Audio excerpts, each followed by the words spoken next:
These days, you don't have to be a TV or movie star to reach celebrity status. A Tennessee woman has done that through social media. Tammy Arnder introduces us to Ann Briggs, who's known by many as Ann of all trades.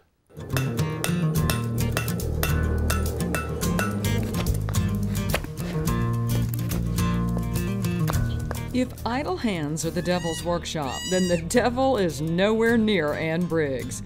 This social media sensation is known as Ann of all trades. I want to be able to have a place like my grandpa had where I can think of something and go out and make it. And so it started with woodworking, and then it expanded to blacksmithing because I liked hand tools and I could make my own hand tools in my blacksmith shop. Briggs lives in Nashville, but she was raised mostly overseas by missionary parents, living in places like the Ukraine and Austria. Then she moved to Asia. She's fluent in Chinese and has a business and marketing degree. But that degree isn't being used behind a desk somewhere.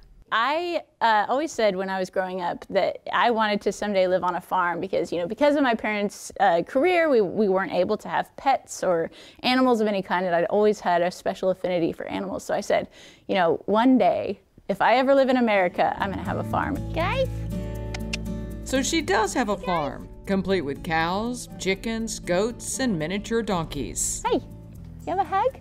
Each animal on the farm has a purpose. The dogs, which are named Johnny and June, by the way, and donkeys are guard animals. The goats are dairy goats. She named them after country music stars. There's Brenda Lee and Waylon Jennings. She uses their milk to make cheese, yogurt, and soap. Here you go, buddy. Oh, and let's not forget Lucy. Now, Lucy is the exception to the rule. She doesn't have a purpose. She was inherited from a neighbor who said Lucy had gotten too big to be a pet. I love animals. I've always had a special relationship with them, and so being able to incorporate them into my daily life and my daily routine and also have them all do something useful for everyone is so fun.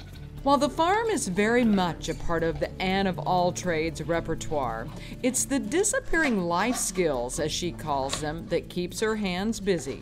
It really just kind of happened. I was a tomboy my whole childhood, and I don't know if that led me to wanting to do stuff like this, but really, I operate so much better when I'm working with my hands.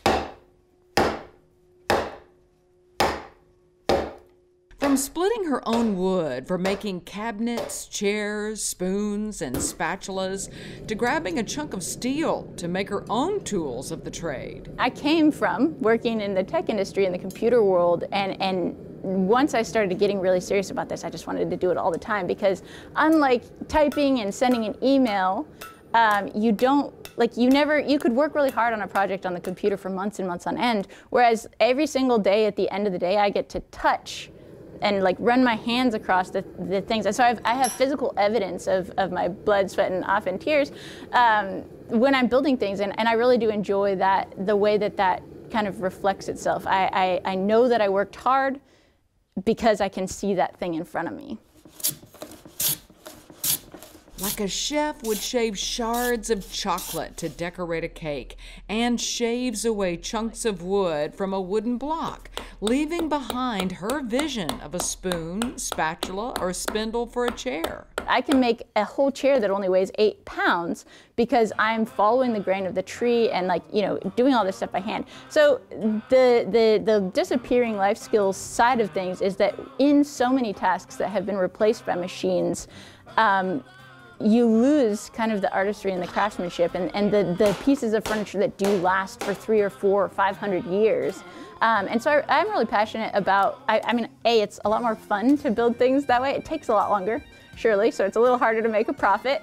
But, doing things by hand and kind of carrying it through from the tree to the finished piece, especially if it's a tree that I cut down with an axe that I forged in my blacksmithing shop, and then used a draw knife that I forged in my blacksmithing shop and turned it into a chair. That's a pretty amazing process to kind of just watch happen.